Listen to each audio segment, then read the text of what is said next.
మీరు ఎప్పుడైనా ఆలోచించారా? అందరూ దేవుళ్ళు కూర్చొని ఉంటారు. వెంకటేశ్వర స్వామి ఎందుకు కూర్చొని ఉండరు అని? వెంకటేశ్వర స్వామి ఎందుకు నిలబడి ఉంటారు? ఈ వీడియోలో చూద్దాం. దానికంటే ముందు మన ఛానల్‌ని సబ్స్క్రైబ్ చేసుకోకపోతే ఇప్పుడే సబ్స్క్రైబ్ చేసుకోండి. ఒకరోజు పూజారి వాళ్ళ మనవడు నడుస్తూ ఉంటారు.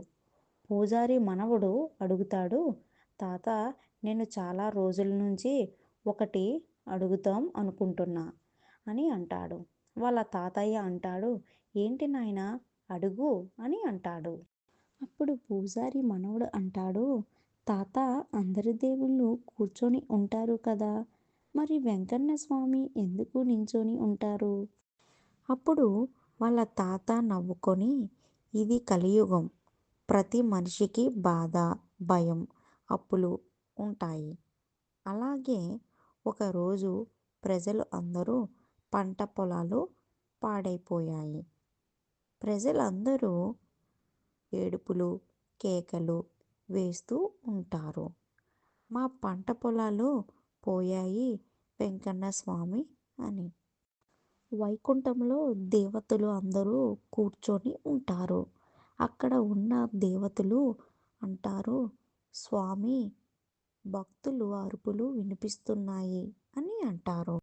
అప్పుడు వెంకటేశ్వర స్వామి అంటాడు, నా భక్తులు పిలుస్తుంటే నేను ఎందుకు విశ్రాంతి తీసుకోవాలి? నేను ఎందుకు కూర్చోవాలి అని అంటాడు. భక్తులు ఎప్పుడు పిలిచినా నేను సిద్ధంగా ఉండాలని వెంకటేశ్వర స్వామి భూమి మీదకి వెళ్ళడానికి సిద్ధం అవుతారు. అలా వెంకటేశ్వర స్వామి శేషాచల అడవిలో శ్రీ వెంకటేశ్వర స్వామి అవతరిస్తారు.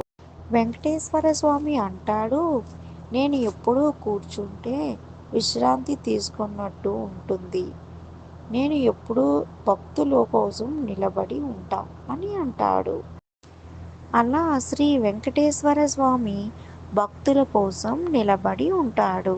నీకు ఎప్పుడైనా బాధగా ఉంటే గుర్తుపెట్టుకో, నీ కోసం తిరుమలలో నిలబడి ఉన్న శ్రీ వెంకటేశ్వర స్వామి ఉన్నారు. మళ్ళీ నెక్స్ట్ వీడియోలో కలుద్దాం. బాయ్ అందరికీ.